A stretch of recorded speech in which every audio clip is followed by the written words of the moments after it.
I think we're live. Okay, welcome everybody. Thank you for coming. I don't see. Do you guys see where we can see how many people there are? Yeah, I'm going on it right now, David. I'll keep an eye on the Twitch. Cool. All right. Well, thank you to coming to Co-Designing: A Case for Collaboration, Cooperation, and Quibbling. I'm David Gordon. We have Jonathan Gilmore and Tam. I think if we bring up the opening slide, you'll see our names there. There we go. Beautiful. See, that's proof that we did some preparation. And on the next slide, it'll show our names. And I thought maybe we just give a quick introduction. We're all designers. I this morning looked up the first couple of years that I was designing. I did all solo designs. I think I worked on about 20 different games in a couple of years. And then actually it was John who asked me to co-design, maybe it was 2.5 years ago, 3 years ago. And since then, I've had an incredibly great time co-designing on lots of projects with John and with Tam and with some others. And I think I've worked on 30, 35 different projects or games in that time, and all co-designs. And that's part of why I went to John and Tam and suggested we maybe talk about this with everybody. How about you? How about you guys? And Tam, go ahead. Oh, please, John, go ahead. I'm okay. with Yeah. some stuff in the back. So I've been designing for, I think, probably around 12 years now. I started out as designing by myself, but then with Dead of Winter, I designed it with Isaac Vega, and I've been co-designing ever since. I prefer to co-design. I've only got 2 games published that I designed myself.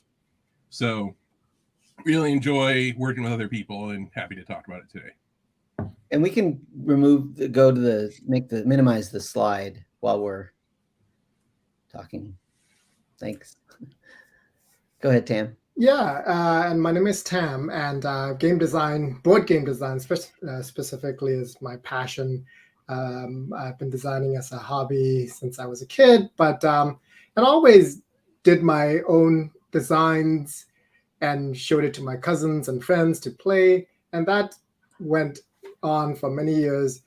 And when I started really thinking about designing games professionally, I did it all myself, and it was, to be honest, a bit of a drag, and it took maybe almost 5 years from start to finish to do the shelf, and it was very painful. And I got into co-designing almost by accident with Dave Beaver as my first co-design, and we were in a car for Gen Con on a 12-hour car trip, and we ended up designing a game in the car. And we loved it. We continued with it, and I found so much change and fun was added to the design process. Great. Well, yeah, designing in the car is maybe a whole other panel that we can have. So we've done that a lot. Do you mind, please? We're going to move on to talk about some of the positives and benefits, and we can look at the slide for that. Benefits, playtesting. The benefit here is, and we can minimize that. The benefit here is that you always have a partner to test with. You don't feel guilty asking somebody to do something that's probably broken in a lot of ways. Do you guys have some thoughts on the value of having co-designers when you're playtesting? Absolutely. I actually stopped designing. Well, I stopped playtesting my designs at game days where people are playing published games, because I feel like the people that are at a game day have an agenda. So I really like being able to, throughout the week in our spare time, work on games with my co-designers. So I totally agree. I think having a built-in playtester is a lot of help, especially when you follow the fail faster philosophy, like all three of us do. We tend to iterate fast and work fast. So having somebody else to playtest a dumb idea quickly, and then I can't count the number of times I've woken up to a Facebook message from David saying, "Hey, I designed this last night and this morning. Let's test it." And then, we'll hop in and start working on it. So it's nice to have somebody that you can rely on for that. Yeah, Right. Exactly true. And especially when you're play testing with your co-designer who already knows the game in and out, you can just design a really small portion of it, or a play test is a really small portion of it, where in a traditional play test, even with other designers, you may have to go through the teach and the process, and expectations, and there's a lot of added baggage that comes with playtesting with somebody who is not familiar with the game. And that goes super quick, and you can iterate. That's probably one of the reasons that we can iterate so much quicker now that I've been designing with other people, other co-designers. Yeah, I think that's definitely, and you just, because it's especially in the beginning, and when things are broken, you can go 5 minutes and realize that you need to change this altogether, or just it's not even worth working on, which brings up another bullet point. And I think maybe we can skip the slides because we can just announce. We can just use them for our guidance, David. Yeah. So I think this next thing is the sounding board, which is kind of related, when you bring an idea at the beginning, it's really helpful to have other people's perspective to tell you, okay, does this idea even is it even worth spending time working on this? Does this idea have legs? Is there, does this fill an interesting space in the market? And I think that relates a lot to the play testing, because of bringing just being able to show the stupidest idea and say, is there anything here? Yeah, and it feels like a lot of times we're trying to one up each other on our stupid ideas, where we're trying to come up with something dumber than the last idea and try to make it work. So I mean, I think there's a lot to that there. Also, I will say this because sometimes you think your idea is the best. It's not the stupidest idea, but it is the best idea. And having somebody to check you on that is wonderful, because otherwise you may go for weeks or months with this what you think is the best idea, but it's really a terrible idea, and bring it to playtest and blah blah blah, and then which is having to argue for your idea. I think it's one of the most wonderful things that I found. It's also can be the most frustrating thing, because you think it's the best thing, but you have to argue for it, and then you're proven wrong. One of the things I like to try and get myself in the mindset is that maybe you're not right. Maybe the other person is right. So if you go into that mindset, it also helps me kind of check myself that maybe what my brilliant idea is not the best. Yeah, and one of my favorite things to do is crush David's ideas when he sends me a weird one. And see him get real sad, but then we take that and come up with something new. Exactly. That's fair. And I think that brings up the next bullet point, which is the different perspectives. We all see things from a different perspective, and it helps you, as you said, John, to fail faster, because they're going to see things that you didn't see. And that might be in this discussion of getting rid of bad ideas, but maybe more importantly, finding something in there that's good that might work from a different angle. And everybody kind of seeing things from a different perspective is really helpful in the beginning. Absolutely. And a lot of times, one of the things that David compliments me on a lot is my knowledge of board games. So he'll come up with an idea and I'll be like, oh, this game did it this way and this game did it a different way. And he'll be like, oh, I've never even heard of any of those games yet. So it is really good to have other people's perspectives and knowledge to draw on. I will say that I remember seeing John on some podcast or live stream when is a thing where the guy asks like 20 trivia questions, the rapid fire, and they're like really esoteric questions about during the development of this game about dinosaurs in 2008, what was the original conceit? Was it birds or worms or trees? And John would be like, "Oh, I remember talking to this guy, and it was definitely worms." Do you remember? Yeah, that was the Going Analog podcast, which is fantastic. Yeah. And this diversity of skill set not just goes into the design process where it is really useful, but it also goes into everything that comes with getting the game from the design table to the shelf.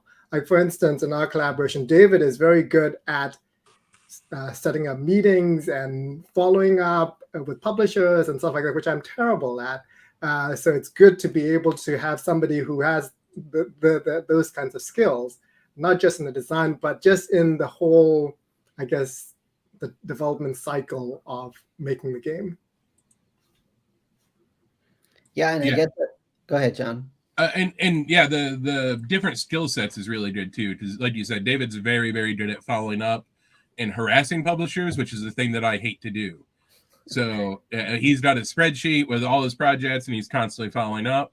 So I think it's super. Those different skill sets complement each other in co-designing too. And real quick, I just want to say, because I don't have my cell phone on me right now, so I can't type it in chat. We'll be doing questions halfway through, so go ahead and type any questions you have into the chat, and we'll get to as many as we can after we're done talking. Yeah, the topic of different skills and experiences was next on our list of benefits, and I think there are certainly those skills you're talking about, but there's also within the design itself, there's skills from like certain mechanical experiences that one of us might have, familiarity one of us might have just explored auctions a lot more, somebody else has a lot of experience with deck building or worker placement. And I mean, John pretty much has me beat and Tam too in like everything mechanically, but there are certain areas where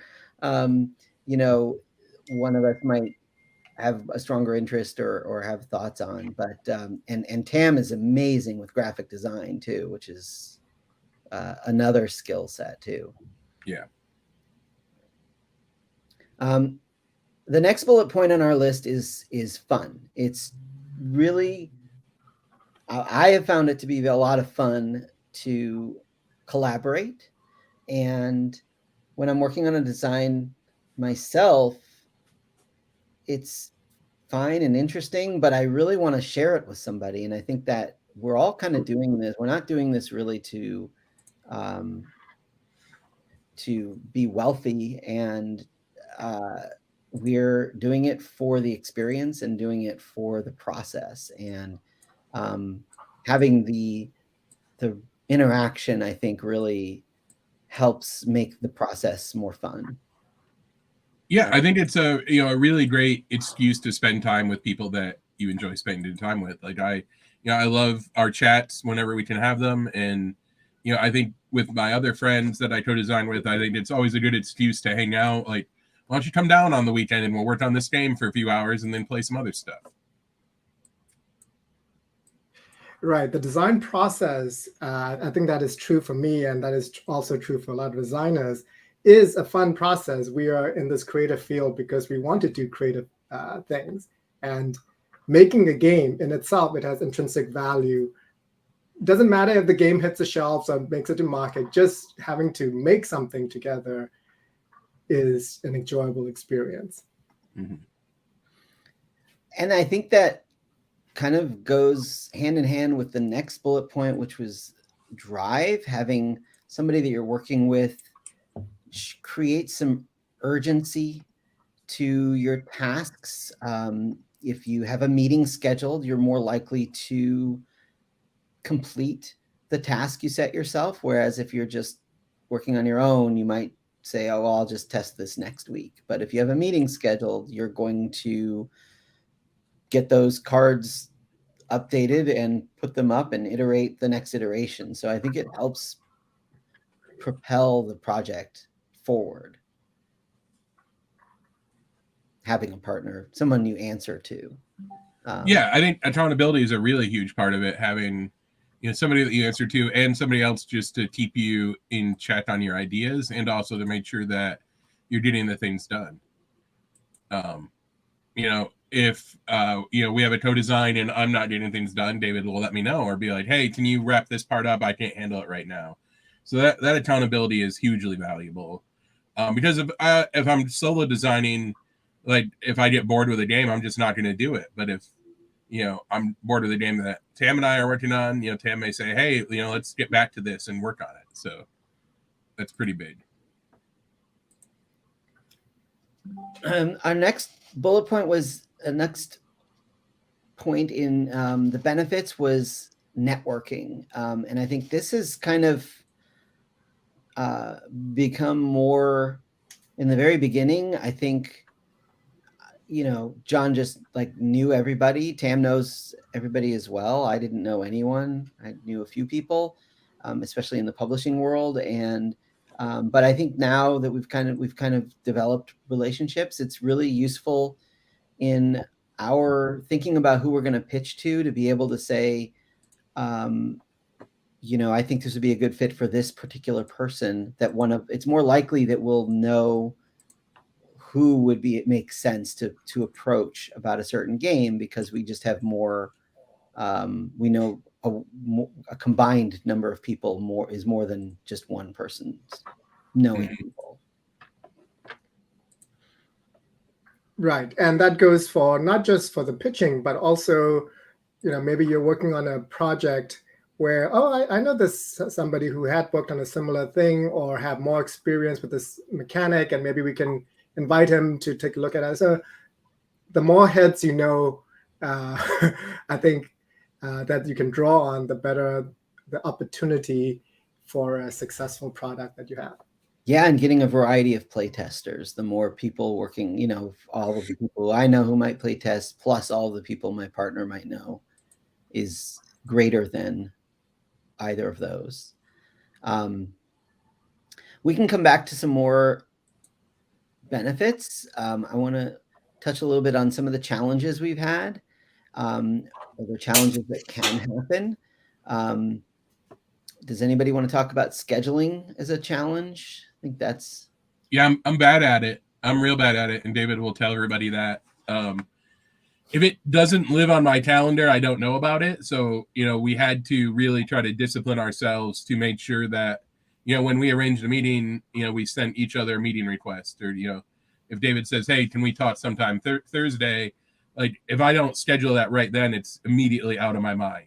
And it's tough, especially when, people work full-time jobs or, have families, you have to schedule around all that. So scheduling can definitely be a real big challenge. Right. And the process of having it in the calendar is very important, as John is saying. It makes it more real. It makes it, even if you are doing it by yourself, I think it is important to put it in the calendar so it becomes an actual thing that, and not just, and also when it comes to scheduling, I think this is also part of the challenge that the more people that you have on your team, the more difficult it is become to schedule a meeting where we all can meet. So that leads to another point, like what is an optimal number of co-designers that you can have to make scheduling to make it manageable. To make scheduling and to make the next challenge that we have here, which is divergent goals, manageable. I think, divergent goals, sometimes you need to coordinate and discuss what is your goal on this project, and having some synergy with 3 people is more difficult with that and it is more difficult with scheduling than it is with two. What were you going to say, John? I mean, I've designed, I think News at 11, we had 7 designers on, and the Kids in Capes RPG, we have 5. Wow. And it's really difficult to, A, manage everyone's time in a bigger group like that, and B, not to design a camel, which is, there's an old saying in like design that a animal designed by committee is a camel. Like, it ends up being an ugly mishmash of things. So I think if you want to design with more people like that, it helps to like identify somebody as the project lead. Like, somebody has, even with David and I, a lot of times we'll say, like, this is David's vision. Like, we're working together on it, but like, if we need to make a decision, David can make the decision. Because a lot of times you'll have a disagreement about the best ways to deal with something. So when it's a larger group, it definitely helps to have some leadership within that group. Right. The equivalent would be a director in a movie. It needs to be, the game needs to have a focus, especially when it comes to very tough decisions about where it might be going. The director needs to make that final call, in my belief. And of course, the director will also want to listen to all the feedback that everybody is getting on, but somebody needs to make that final call. And it should be the person who has the original vision of the game. I will say, and this may be where some of the quibbling comes up, but I will say that my feeling on that is that when we're working together, I don't want to do something that we're not both on board with. Like, if it's not unanimous, I don't think it's a good choice. And I think when we do have disagreements, which we will have, one of the best ways to resolve them is to test both approaches. And so we often will do that. We'll say, well, can we just please test this? And then we see. And then I always come back and say, well, you were right. I was wrong. I needed to see the test more times than not. And with both of you, really, like, we'll have this argument, and I'll be arguing for something, and it's all theory craft, and then we go test it, and I realized I was wrong. So the testing of it is really an important, critical part of it, as opposed to like having somebody be the decider. And maybe that's happening and I'm not aware of it, but I always try to have it be unanimous. So are you saying that the game that there must have been like a dozen designers on Camel Up, right? Because yeah, they ended That's up the only way that game could have been designed. And the next point about challenges is egos, and I think I can't speak for these guys, but I think it's really important to not have one. I think you have to go into this. I mean, it's easy for me. I was talking to somebody yesterday about, I said it's easy for me to be humble when I don't know what I'm doing, which was kind of a joke. But I think in seriousness, it's easy for me to be humble and put my ego at the door when I'm working with such talented and knowledgeable and experienced co-designers. So I think if you have a mutual respect for each other, the ego part becomes much easier. I don't know if you guys have thoughts on egos. Yeah, well, I mean, for me, the not having an ego is a huge pillar of the fail faster philosophy. Like, you can't have an ego about your ideas. Your ideas can't be precious. Like, you have to be willing to give up on things like that. So, I mean, for me, I really like having somebody else because, usually if David and I have a disagreement about how to solve a problem, my default stance is like, well, let's try your idea first because you're really passionate about it. And then if it works, it works. And I mean, it's simple for me because that's just how fail faster is. So you make a decision and you try it. But absolutely, I mean, I've co-designed with some people with very big egos, and it's a lot more difficult. But even then, I'm just like, all right, we'll do your idea first. As long as one person can be flexible out of the pair, it's usually fine. But it can make it real difficult. Oh yeah, exactly. And as I was saying before, I try and go into any discussion with the thought in my head that the other person is probably right. And sometimes it's really difficult when you're really passionate about your own idea. But if you can try and check yourself with that, I find it a little bit easier. And doing the A/B testing, like let's test it. And we do a lot of quibbling in our designs but I think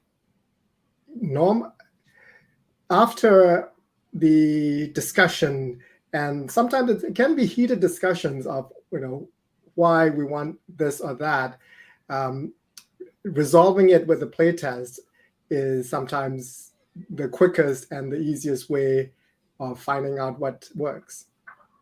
Mm-hmm.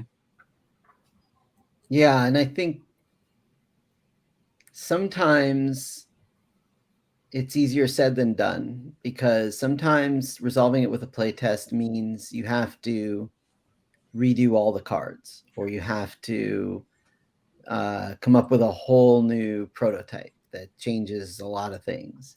And so it's really, really important to design in a way where all of the assets that you're creating are discardable on a whim. You cannot put yourself in a situation where the prototype that you've made is more important than the design goal.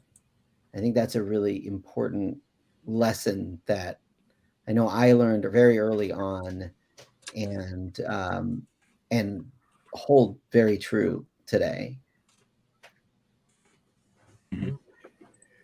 And now that we have a bunch of rapid development tools, it is a little bit easier than having to cut 100 cards and sleeve them. Now we can just set up your work process, in any of the virtual tabletops and make rapid changes there and then and have a playtest. We find Tabletop Simulator to be really good at ad hoc making changes on the fly and testing. It's our design toolbox for us. Mm-hmm. Are there any of these bullet points that you guys want to touch on? I think we kind of combined the tips into the challenges. Our tips were ideas, were suggestions, were revolved around respect, around listening, around assuming that you may be wrong. Obviously, you need to have a mutual respect. I think I mentioned that. If there's, and John, maybe you can talk to this because you have more experience. Probably, I don't know how many what percentage of designs you work on where the other partner has a lot more experience than you, if any. Yeah, early on for sure. And I think even with people like I actually love and almost prefer to design with people with less experience than me, because their ideas are a lot more exciting than people have been designing for a long time. Like, we tend to just retread the same ideas a lot and rely on the things we already know, whereas somebody else with a new perspective is really, really exciting to dig into something like that.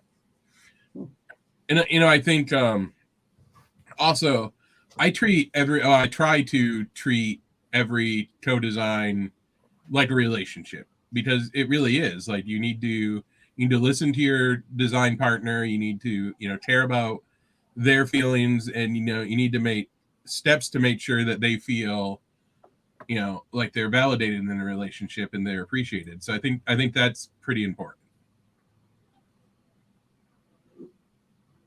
And Tam, I think it's important you added to this list that to assume that you may be wrong. And is that mostly because you're usually wrong? It's because a lot of times I think I'm right going into something, and that's a way for me to check myself that, okay, I'm and I think that's part of it goes to the ego aspect. A lot of artists and designers have some, have experience, and we're passionate about our project. So it's difficult to, when you're really excited about something,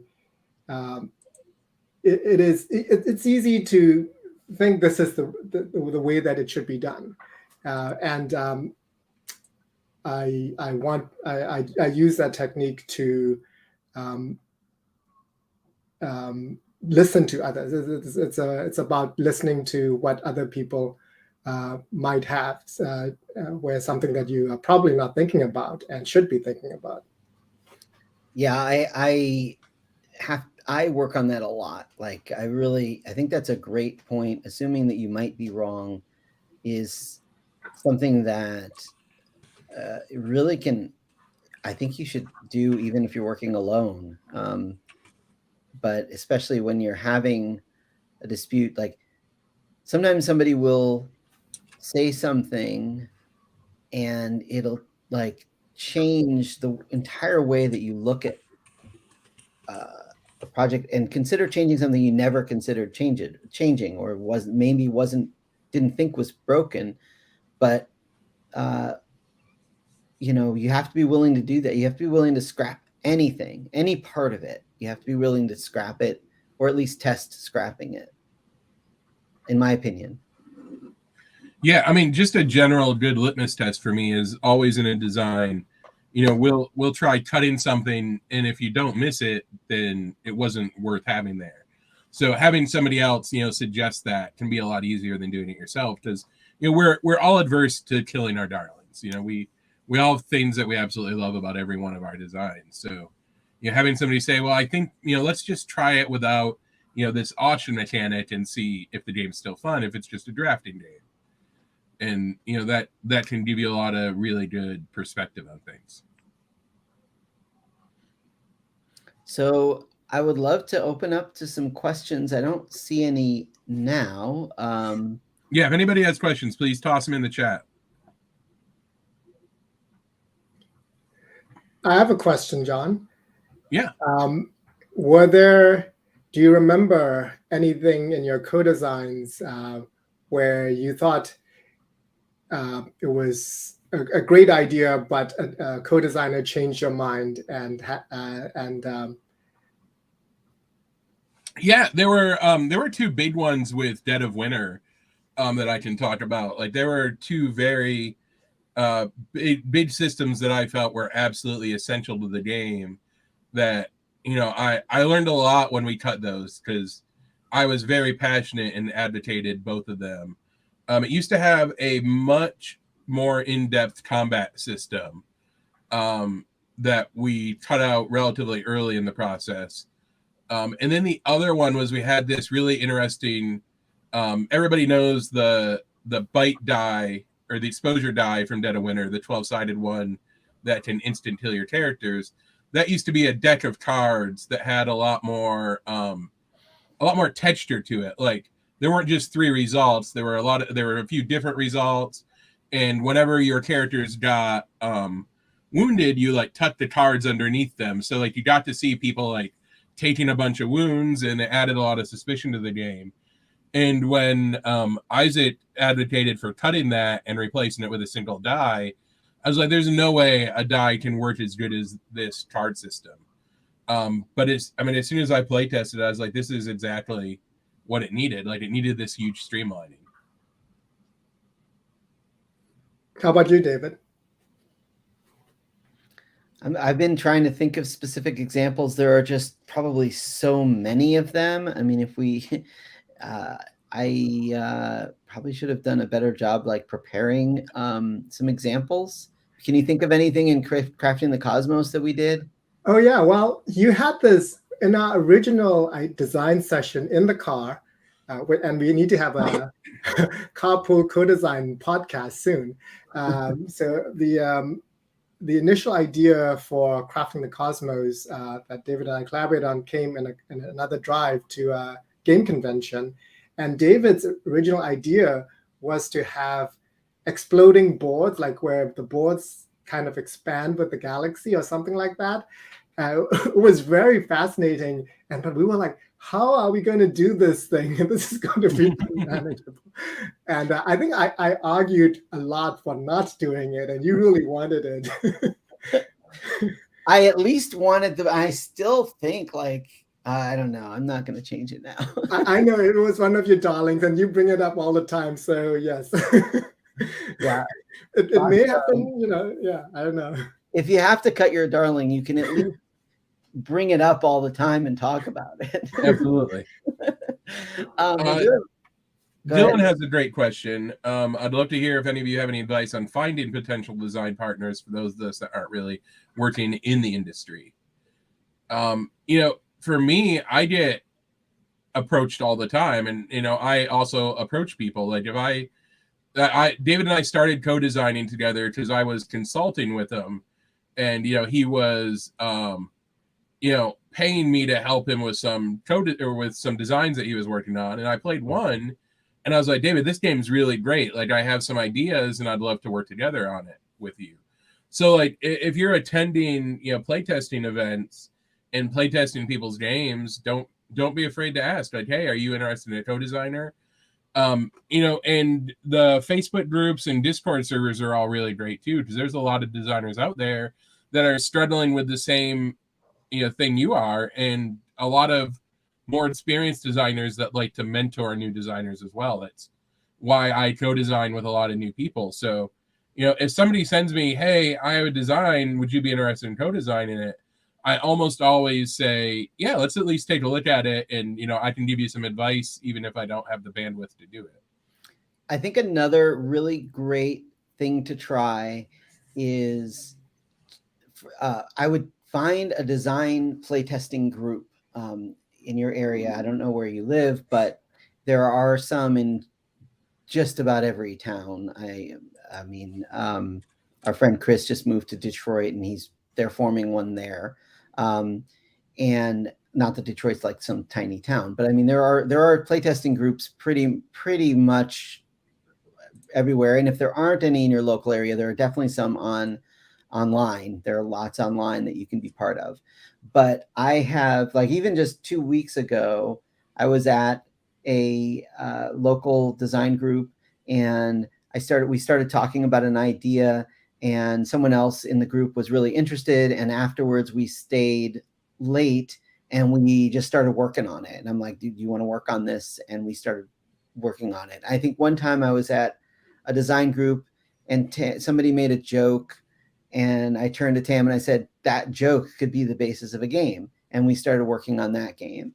And so I think just once you start being open to the idea, I think that the opportunities might be in front of you more often than you realize. And I mean, we kind of talked about it a little bit earlier, but I think another great way is just find other people to drive at least 4 hours to a convention with.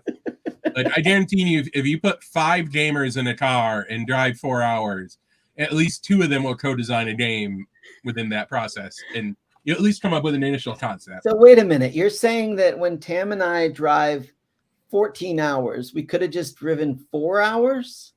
I mean, I think 4 is the minimum. Less than 4, it doesn't give you enough time to percolate an idea.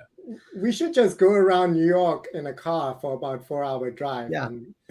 Yeah, I'll do the Jerry Seinfeld comedians in cars getting coffee, but it'll be gamers in larger vehicles getting game design ideas. Getting Panera Bread is what they're Yeah. Oh man, the number of hours I've spent in Panera Bread co-designing with people. That's where Matt, Ben, and I would always meet for Wasteland Express delivery service. That's Tam's favorite restaurant. It's not my favorite restaurant, but it's a very easy restaurant to work in and take a table for multiple hours. Game designers in vans designing while highly caffeinated. I like that. Yeah. From Heather. Do any of you have a holy grail co-designer? Does that mean like somebody you'd really want to design with? Yeah, do you have a wish list? I mean, for me, it would be Vlada Chvátil. Like, I adore his designs. I adore everything he does. Like, I would love to co-design a game, but he doesn't really co-design very much. But I mean, I I like kind of- working with new designers more than experienced designers, to be honest. Yeah, I really kind of like working with the designers that I'm working with, and obviously I'm open to meeting new people. Like that person I met 2 weeks ago, or I started working with 2 weeks ago. But I would be really interested to be a fly on the wall in a Reiner Knizia development session early in his designs. I really like he would say, okay, so I have this deck of cards, it's 5 suits, all the cards go 1 to 9, and this is what we do. I'd really like to hear like what happens in that first hour when they're like, no, that's terrible, Reiner, or he's like, oh no, that won't work, or this is completely backwards. What if it goes negative numbers? I mean, I really would be curious to be a partner in the early parts of his designs. Tam, how about you? Yeah, and I think for me, designing a game with somebody, it's kind of like forming, as John alluded to, creating a relationship or a friendship. And sometimes you just have to listen to your gut of what is going to work. It might be the person's passion, or it might be an idea. But I think when you hang out with somebody, even for a little bit of time, you kind of get to know that person. And especially if you play a game with somebody, you get to know that person really well. And I think that is one of the indications that you could see to get to someone's personality and whether you can work together really well. And that's, but in terms of people, I mean, there are so many great designers out there that I would love to just maybe even as David said, just watch on how they work and how they design. Yeah. Tam, I have to tell you, you would be disgusted by the number of very, very successful game designers that design everything in PowerPoint. I can think of at least 4 very, very successful game designers that only use PowerPoint to make their designs. Okay. Well, PowerPoint is, I have newfound respect for PowerPoint and game design. I have to look into it more. I've been hearing about that. I can't even imagine how you would do that. Yeah. So the next question, how do you feel about having 2 designers work together that both have the similar perspectives and interests? I mean, it can work, but you have more of a chance of having an echo chamber. Like, I mean, I've played a lot of games where, both people think that this is the best idea ever. And, you can get a little insular that way, I think. I do think having a variegated backgrounds helps, but you would be surprised if you take 2 people you think are very similar, surprised by how different they might be, especially when you start digging deeper. So I think if it's a question of working with somebody you think is similar to you or not, I think it's probably still worth it to work on a project. I wouldn't be afraid of it. Yeah, I would agree on that. It'll be very difficult, I think, for find 2 people who are exact twins. They'll, even if they seem similar, I think there'll be a lot of differences. But at the same time, I really love working with people who are very different from me to bring that range of experience. And I was reading a book recently about that called Range, actually. I think that was the title of the book. And it makes a case for how successful projects wants people from very diverse fields. And in terms of game design, it doesn't even have to be a game designer. It can be a subject matter expert on a particular thing. I work with, we're working on an educational game with a design partner who is not a game designer, but brings science background, subject matter expertise to the game design process. And that person may end up giving you a lot of feedback from a non-game perspective, which are very valuable.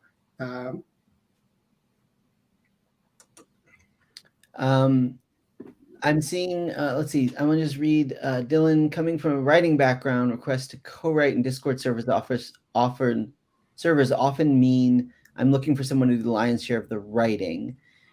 I have not run across that. I think that probably exists.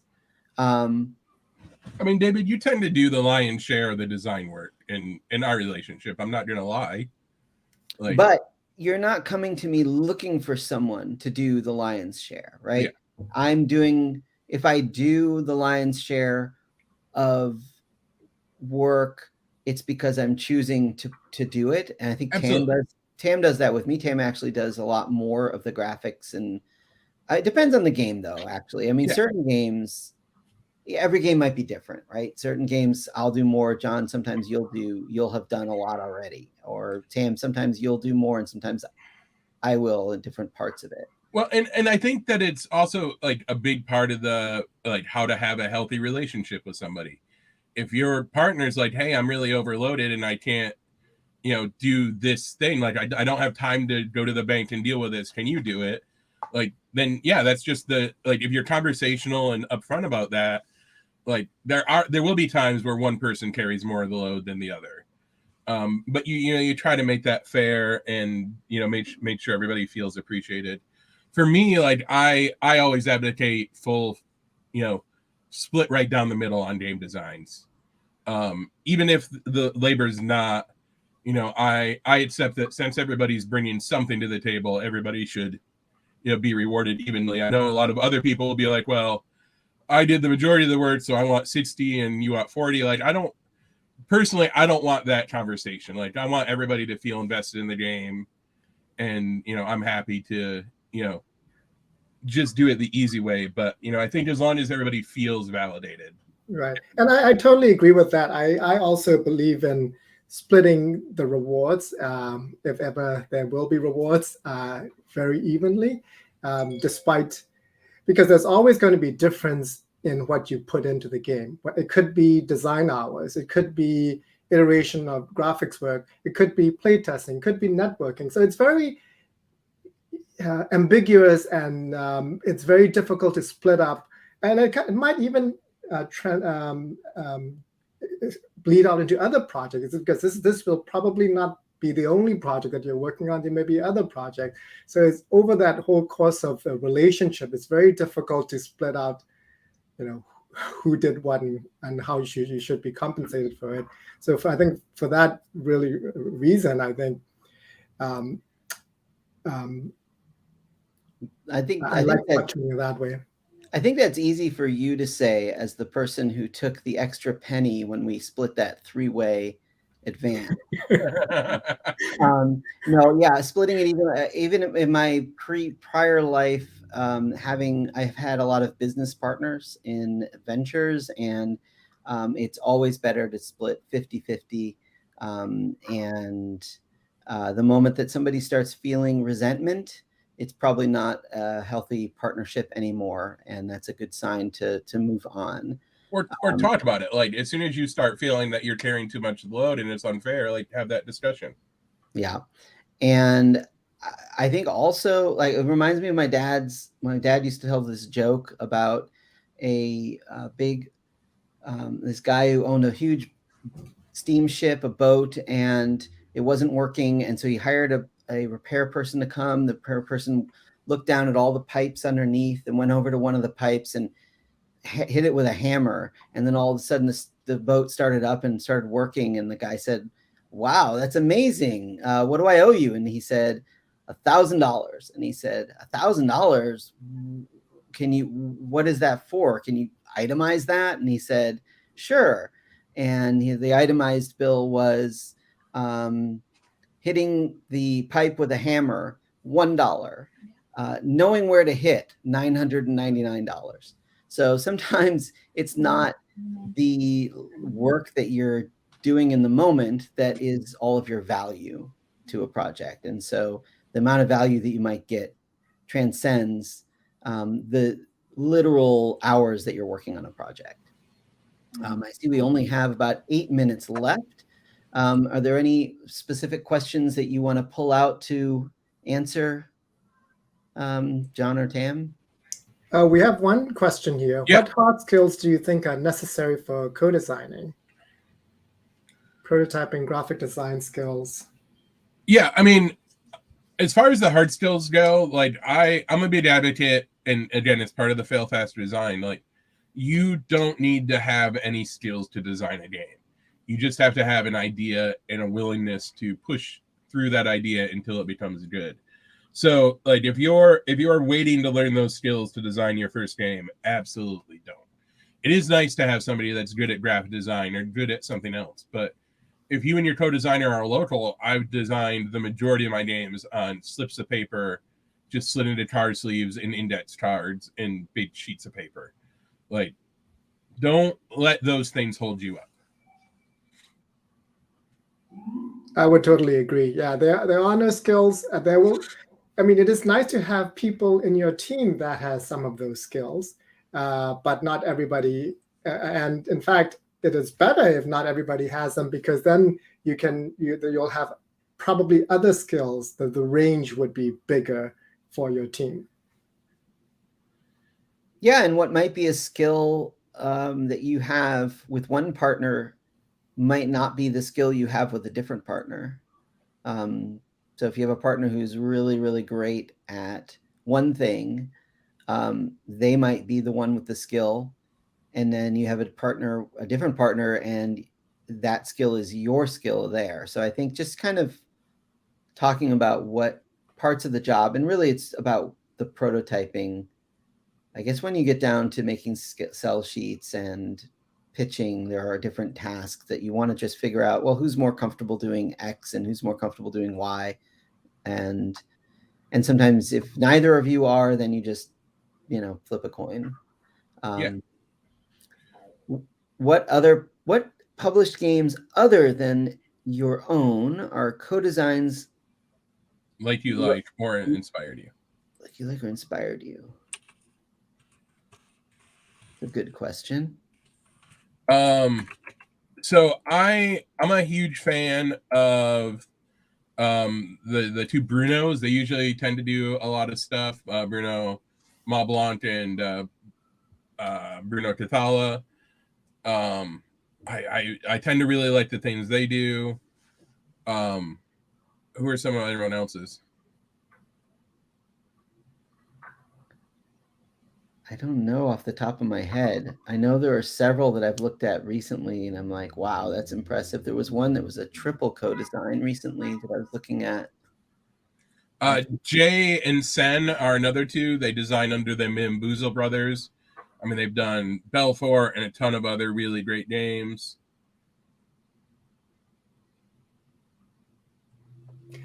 Yeah, nothing. I can't think of anything top of my head, but and also it's a little bit difficult to know how much the design process that goes behind the co-designs, and that's why I would love to have a podcast or to watch co-designers work and how they really work. And we see some of that in our own local design groups and teams, so I can see that. But yeah, I can't think of anything top of my head. So Tam, do you want to use the last 3 minutes here to talk about carpool co-designing and what that's like? Oh, right. Yeah.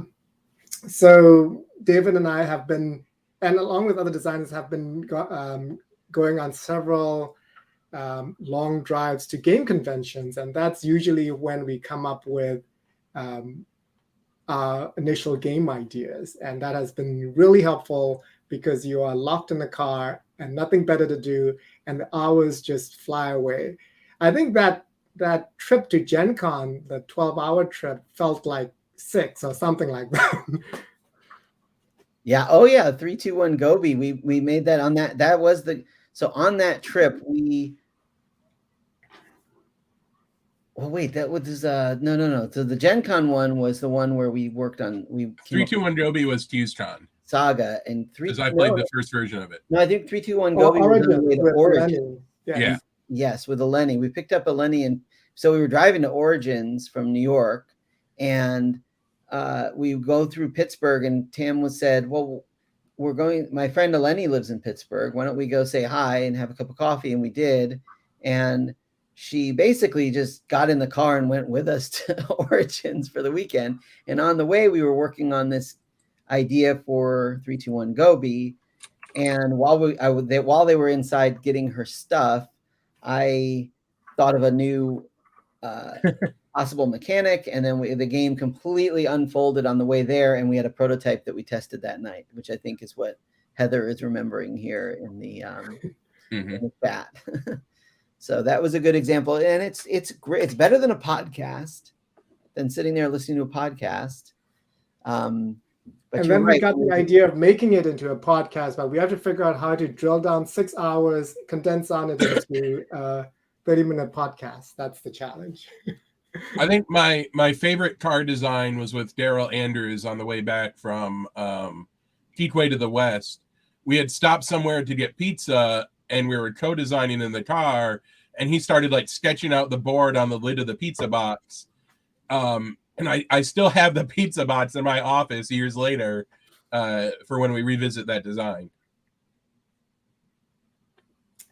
Yeah, another co-design that I did in the car was with Dave Beaver. That was the where we were up designing this game based on a TV show that we really liked, and we kept the driver amused. Maybe, I don't know if it was amused or our friend was driving or annoyed that we've been talking about game design the entire night, but it kept him up, and we had a game. A really cool game idea by the end of it.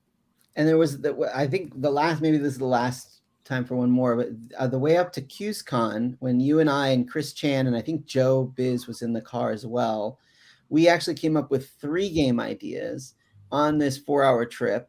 And one of them we tested when we went to dinner on the way. It was a game about parking in New York City, alternate side parking, which had a very specific market. And the other one was some other game, and another one was Push Push Penguin, and the other 2 just didn't work when we got there, and they were great ideas, and just we scrapped them. But Push Push Penguin has had quite a nice lifespan so far. Yeah. So we should probably wrap. Our time's up here. We super appreciate everybody attending today. Thank you so much. And if you have any questions, where can people find us online? David, do you have any online presence? Just Facebook. Look for me on Facebook. That's it. You can find me on Twitter at John Gilmore, JONGILMOUR. And I'm also on Twitter at tam@play. That's TAMATPLAY. And I want to say thank you to Heather for running this event and our experience of it, and to Ben for everything Ben does and for being Ben.